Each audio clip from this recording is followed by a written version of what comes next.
Your cardiologist knows your heart, and your mom knows how to mend your heart. Your ophthalmologist helps you see, and your best friend makes you feel seen. A visit to your physical therapist can heal your shoulder, and a visit to your grandma can heal your soul. Your health is a journey you don't take alone. Just like the people around you, all of us at Kaiser Permanente work together to help care for all that is you. Learn more at kp.org. Kaiser Permanente, for all that is you. People are driven by the search for better. But when it comes to hiring, the best way to search for a candidate isn't to search at all. Don't search, match with Indeed. The hiring process can be slow and overwhelming. Simplify hiring with Indeed. Indeed is your matching and hiring platform. With over 350 million global monthly visitors according to Indeed data, and a matching engine that helps you find quality candidates fast. Ditch the busy work. Use Indeed for scheduling, screening, and messaging so you can connect with candidates faster. Join more than 3.5 million businesses worldwide that use Indeed to hire great talent fast. Listeners of this show will get a $75 sponsored job credit to get your jobs more visibility at Indeed.com/PODKATZ13. That's Indeed.com/PODKATZ13. Terms and conditions apply. You're listening to the Prescription for Purpose podcast, the go-to space for everyday women to go from surviving to thriving by pursuing a purpose that's truly rooted in faith. And now, we're also becoming the premier space for Christian coaches and therapists to finally learn how to integrate faith into their practice without being churchy or limiting their audience.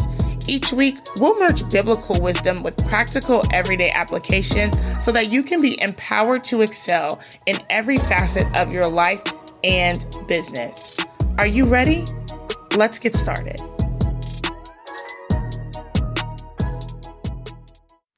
Hey sis, and welcome to today's episode of the Prescription for Purpose podcast. By the time you're listening to this, it will no longer be, but I want y'all to know that today, it is August 20th, and it's a national holiday. Why, friend? Because the way that I wanted to end my birthday is with you, girl. Okay? I said, you know what I'm going to do? I'm going to record my podcast today. Initially, it wasn't my plan, but I felt led to do it. And then God did his big one. Y'all, I went on a little staycation not too far from home and really wanted to go clear my mind, clear my heart, take some time to reset. I'm navigating school, work, the things, right? And I really wanted to just get some time away.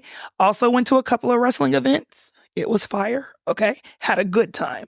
And really took some time to recharge and wanted to really hear the Lord about what this next season looked like for me. And really get some of my questions answered that I just have not had the time to really say, okay, so what had happened, Lord? And what God revealed to me and what I'm sharing with y'all today is that a lot of us are thinking that we're fighting for our life and fighting the same battle over and over again. But what we're not realizing is that God has us in a season of transition. So my word for year 34 of my life is that this is my transition year. And for those of you who have been feeling tired, burnt out, run down, a little confused, okay, in this weird, like, icky, uncertain place, like, Lord, what is going on? If you have found yourself in any area of your life feeling like that and trying to figure out, one, how to put language to it, two, how to thrive in it, I got you, friend. I got you. So we're going to hop right in. First, I want us to understand what a transition is. By definition, a transition is a change or shift from one state, subject, place to another. It is a period or phase in which the change or shift is happening. And it is a segment connecting one dramatic scene to the next. So when you see the fade in and the cross dissolve for all my content creators, when the screen fades to black, those are transitions from even like cinematically from one clip to the next. You can have these transitions. Those transitions take time. We see those transitions.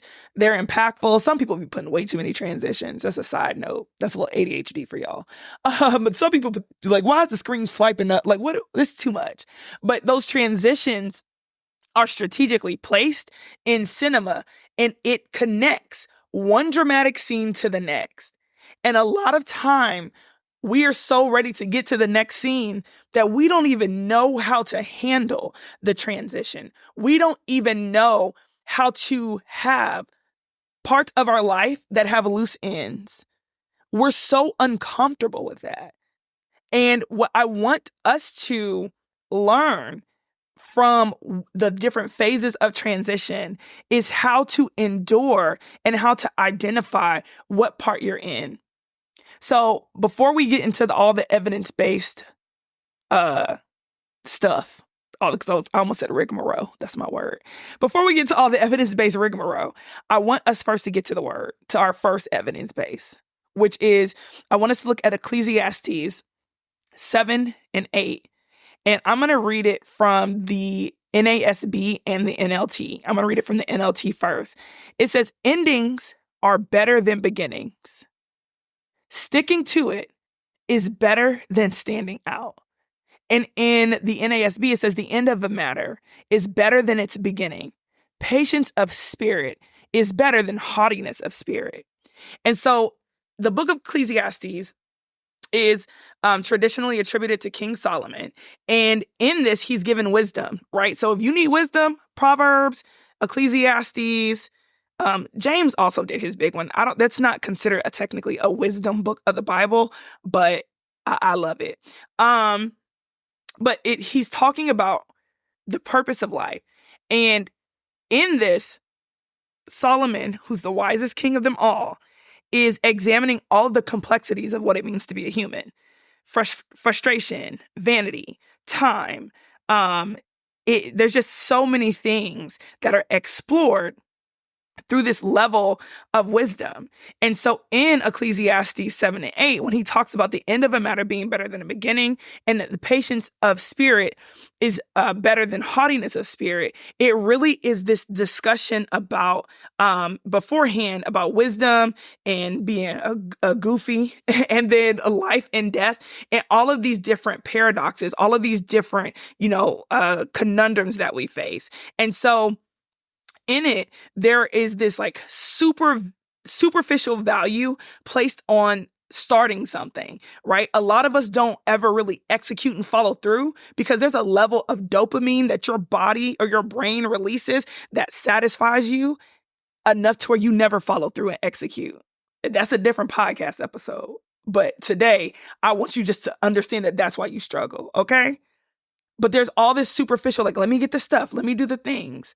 But the end of something, once you've endured, once you've dealt with the outcomes, once you face trial and tribulation, those things are better. And so it really is important to understand that the true value of what God is doing in your life, a lot of us won't see it till the end, if we see it at all. Like Isaiah never saw them prophecies come to pass. He died and none of them had passed yet. Jesus came like 700 years later, I think. But understanding that while the beginning is good, the end is better. And so we get very caught up in the beginning of things, having all of this promise, having all of this potential.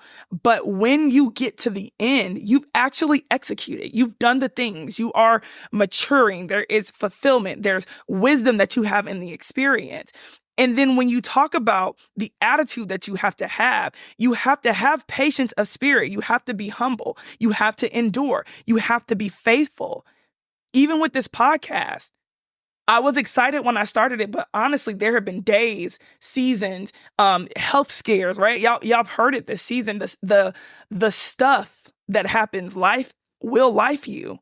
And even in that, as we come to the close of our season next week, The end of this season is better than the beginning, not based on the content, but based on the level of wisdom and maturity and the things that I've been through, that transition period that I am entering into.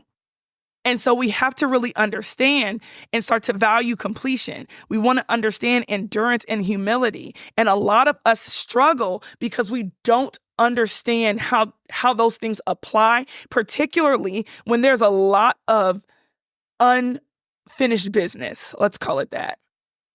And so when you look at what transition is from a psychological standpoint, there are 3 different phases of transition. The first phase of transition is letting go, is the end. That was good to me. The fact that this scripture says the end is better than the beginning. And the first phase of a transition is the end. When people die, we say that they have what? Transitioned. Because they are not in the same condition that they were before. And so this ending or letting go phase of transition, it's where you recognize that a significant chapter of life is closing. So it requires you letting go of your old roles, your old identities, and your situations. And if you refuse to let go of them, you're not going to have room for the new stuff. But there is a level of grief that we experience that nobody really talks about. There's grief of what you have. There's grief of you reflecting on the good things and what you're afraid of losing. And then there's the uncertainty. But a lot of us struggle and don't ever make the full transition because we are so busy resisting the change. We're denying the transition. And when we are struggling because we feel like we're losing and experiencing grief, know that we can trust in the Lord in that. And understand that you're not losing your identity, but you are stepping into your God-ordained identity. Because I feel like there's a lot of us where God is transitioning you. And with that, there's going to come pruning, the end of something. And we just see it as loss. And see it as, God, what did I do? That feeling of Job's friends who's like, girl, what did you do? But look at the experience that David had when he transitioned from king. That man got anointed, was minding his business, and then Saul tried to kill him. There were just all of these things. And so even in the ending and letting go phase, David, he gets anointed by Samuel, but then after that, there are all these years of uncertainty and waiting. He was in transition. What things do you think that he may have thought? Am I really the king? Because I'm still out here with the sheep. I'm still shepherding. I'm told that I have this call, but my condition and my circumstance hasn't changed. And so we begin to doubt the call of God. We begin to doubt what God is saying, what he's already spoken to us in faith. We begin to doubt those things. We don't act in alignment with those things, all because we are not realizing that we are in transition. David had to really go through the process, and it was a long one. He had to serve before he sat in the seat of the king. And what I love about David is that he had opportunities to seize the throne, but he chose to trust God's timing instead of forcing the outcome. And a lot of us, this is where we get messed up because we get the call. We understand that God is doing something, but again, we don't know how to be patient in spirit in a transition. And so we try to seize something that is premature, and then we end up mishandling it. David was faced with all these different temptations as the end of Saul's reign was coming, where his integrity was questioned and challenged. And a lot of us, again, God tells us that we're doing a new thing. We get excited once you get the word at the conference or you get the word in your prayer time, but you don't prepare for the transition. God brings you, he parts the Red Sea, brings you out. And even that wilderness for the children of Exodus was a transition. They want to hold on to, take me back to Egypt because I was better being a slave. And they resisted the change, and it cost them. They resisted transition.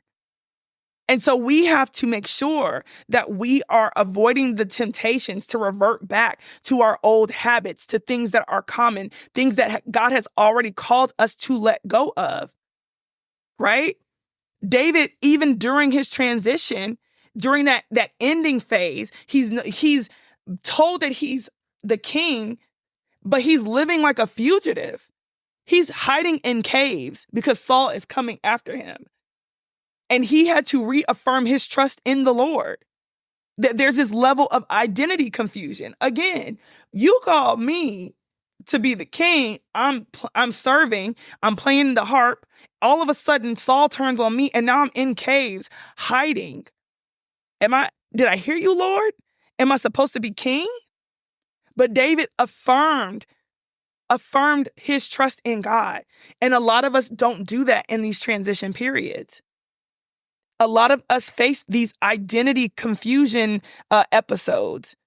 And so you have to understand, and you have to not just affirm one time, but if you're in transition, you need to constantly be in God's face so he can reaffirm you. Just like Jesus, when Peter had denied him 3 times, Jesus comes back after the resurrection, finds Peter, and he says, do you love me? Feed my sheep. Do you love me? Feed my sheep. Do you love me? Feed my sheep. Because he had to reaffirm Peter the same way that Peter was feeling overwhelmed because he had denied Jesus. How am I supposed to be the rock? Not Dwayne Johnson, friend. Okay, Jesus. Imagine this. It's 10 o'clock and time to go to bed. Scary, right? It might be, especially if you fear the chance of an accidental leakage and skin irritation.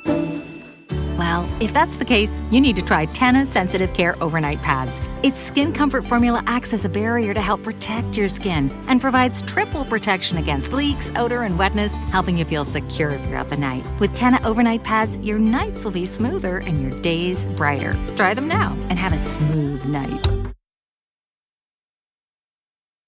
What's the easiest choice you can make? Window instead of middle seat? Picking a vendor who sends a great gift basket? Outsourcing business tasks you hate? What about selling with Shopify? Whether you're selling a little or a lot, Shopify helps you do your thing, however you cha-ching. Shopify is the global commerce platform that helps you sell at every stage of your business. From the launch your online shop stage to the first real-life store stage, all the way to the did we just hit 1 million orders stage. Shopify's there to help you grow. Whether you're selling scented soap or offering outdoor outfits, Shopify helps you sell. Wherever and whatever you're selling, Shopify's got you covered. Sign up for a $1 per month trial period at shopify.com/try. Go to shopify.com/try now to grow your business, no matter what stage you're in. Shopify.com/try. Call Peter the rock. On this rock, I'm going to build my church. Don't get distracted. Listen, he said 3 times, he reaffirmed, I gave you, no, even though you had that misstep, even though you had that moral failure, Peter, feed my sheep anyway. No, I still called you. So don't allow yourself, if you're in this ending phase, in this letting go phase, don't allow the enemy or your flesh to keep you from making sure that you rely on the faith that God has given you, the word that he's given you. Give yourself room to grieve the endings, take that stuff to the Lord. Do not skip that. Make sure that you're setting your values and goals in place so you're not compromising and backtracking in a time where you're supposed to be transitioning and moving forward. Make sure that you are reaffirming your identity. So if you're in the beginning of a transition, in this end zone, letting go, pruning, you feel like there's loss everywhere, this is for you. After the ending zone, there's this thing called the neutral zone. This is where I've been the last 12 months, because child, what? So in the neutral zone, this is the in-between phase where the old has ended, but the new hasn't begun. And there's a lot of ambiguity, there's discomfort, and child, it's ghetto. So you feel uncertain, you feel confused, there may be even a level of restlessness in your spirit. It feels like you're in limbo. I've been saying to my prayer partner, like, girl, I feel like I'm just kind of free falling. I don't like that. I know I'm going to land safely with the Lord, but I don't know what this is, but it feels yucky. I don't like it. You feel either stuck or lost, and you really are probably just in a transition phase. You're in part 2 of the transition. You've already let it go, and now you're like, okay, oh. So when David was out here getting all these threats from Saul, he's living in constant danger, living on the run. No Beyonce, no Jay-Z. Okay, it's not even cute. He's just on the run. He had to rely on God's protection and maintain his integrity, even when things were uncertain and he was in physical danger. And a lot of times, this neutral zone is the most challenging phase because there's a lot of anxiety that comes with this, a lot of wavering that your brain tries to do. And so you need to make sure that you are maintaining your faith, that you are patient, and that you're seeking the Lord. You need to go back and listen to that episode on overcoming overthinking. You need to be practicing using 2 Corinthians 10:5, that cognitive restructuring that I've talked about this season. You need to go back and listen to that and use it daily, because the neutral zone is ghetto. I'm in the neutral zone. I'm telling you, it's ghetto, friend. David's in these caves. He's isolated. He's lonely. Right? He's in foreign territory. He's not even in the kingdom that he'd been told, you gonna run these streets, and now you out the streets, friend. You can't even come over here. But he found comfort in prayer, in worship. This is where he wrote some of these Psalms to help him stay connected to God. So now when you look at this neutral phase, this neutral zone, some of your best work for the Lord, some of those things that are going to be pivotal as you step into new territory, some of the things that are going to outlive you, like the Psalms that David wrote, they're going to be created in this phase. But if the enemy can get you to focus on the wind and the waves and all of the uncertainty, instead of you being about your Father's business, you keeping your eyes on Jesus, you allowing your ear to be attuned to the word of faith that you got, and you allowing your actions to be in alignment with that, even though it feels uncertain. If you don't, you may miss some of the maturity that God is trying to give to us in this season. We have to be also very strategic when you're in this neutral zone of a couple things. One, you need to make sure that you are not isolating yourself. You can be in solitude, but you do not need to isolate, because isolation is going to bring vulnerability to those negative thoughts and to despair. So right now in this season, in my neutral zone, I have people that I can call on. They know, child, I'm going through. And I'm not only calling them for that, but if you don't hear from me, please call me, okay? Like, I'm letting people know, hey, I have a tendency to shrink inside. I can be extroverted, but I'm actually pretty introverted. And especially if I'm going through something, because I process and think and overthink and rethink, there's a lot of things that I will neglect, including being outside. So before I came to record this podcast, okay, I went and had dinner by the beach. Okay, a good catfish sandwich. It was great. Sunset, beautiful. Praise God. So I took care of that. I made sure that I was connected to my support system. I'm intentional about celebrating, right?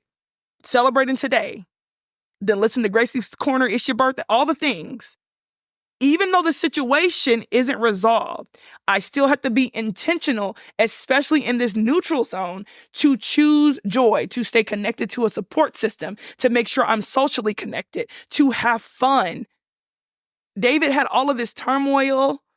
I'm sure that he was, in a position where he was grieving, losing his friend, Jonathan. Even after, he becomes king, or like right toward the end, rather, Saul and Jonathan die, right? And this is still in the neutral zone. He ain't really quite stepped into it yet. Jonathan was his friend. He dead. Saul dies. This was somebody who was a father figure to him, turned on him. There's, I'm sure, a level of complex grief that he's going through, because like, you were trying to kill me, but also you were somebody that I loved and cared for. that neutral zone, stuff like this happens. There's a lot of emotional turmoil, and people have to deal with loss of the old, and the uncertainty of the new. And so it's important that we are expressing our emotions, being intentional with God, making sure that we are lamenting, right? We talked about that in the episode this season about healing with the Lord, making sure you're connected, right? We talked about that with the episode on creating content God's way, that umbilical cord, because you have to allow not only the word to minister to you, you need to have like leadership. So my pastors have been helping me navigate this. Friends who are spirit-led friends and prayer warriors helping me navigate this. If you need to go to therapy, if you're in the neutral zone of a transition, you need to do that because you don't want to be the loudest voice in your head during this time. There's a lot of uncertainty. So I've had conversations with my friend where we're talking on prayer call and I'm kind of spiraling and she goes, okay, Sharla, come back. Don't go that far. Because when you are dealing with the loss of the old and the uncertainty of the new, girl, your brain could do all the things. But then there's that new beginning. And so this phase of transition, there is this emergence of a new identity, new role, new circumstances. And you start to embrace the change. And then you can move forward with a new level of purpose. This right here is where this weekend sitting before the Lord is pushing me into. I can see the new beginning. There's a new level of hope, excitement, some nervousness. There's new routines and goals. My identity is being rebuilt, not from the ground up, but there's just a new dynamic of my identity that God is solidifying. And I'm starting to kind of get my stride a little bit. We have to be careful in this phase of the transition because you want to make sure that you don't allow fear of failure to paralyze you. You have to understand I'm still going to make mistakes, even though I am excited. There still may be mistakes. You're going to have to understand that there is a level of pressure to succeed. You may have some setbacks or challenges, but that does not mean that you're all the way back in the beginning of this transition.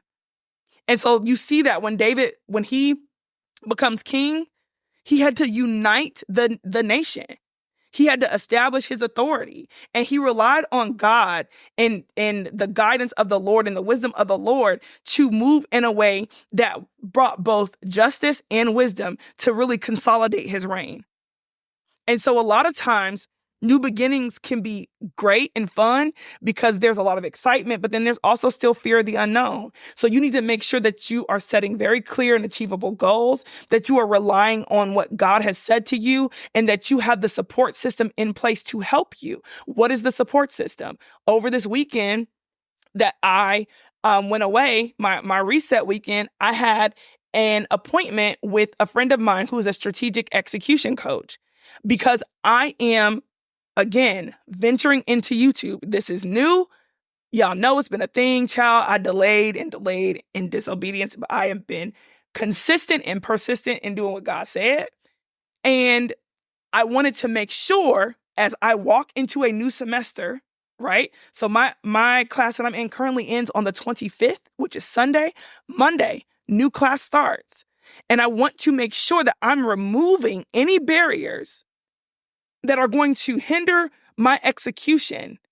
And so I needed to sit with her and gather myself accordingly and was able to do that. So you need to put the support systems in place. You can use AI, pull on your friends, pull on community. But you need to make sure that you have reliable systems in place as you go into these new beginnings. So something I've been doing, I've been building out my Notion template, because I need to have a system that works for me. And yes, you have to spend time investing in the system and building it. But if you don't, you risk fumbling the new beginning, right? And we see that with David too. After he becomes king, lots of moral failures. Bathsheba, right? He does repent and he accepts the consequences and he's restored through God's forgiveness.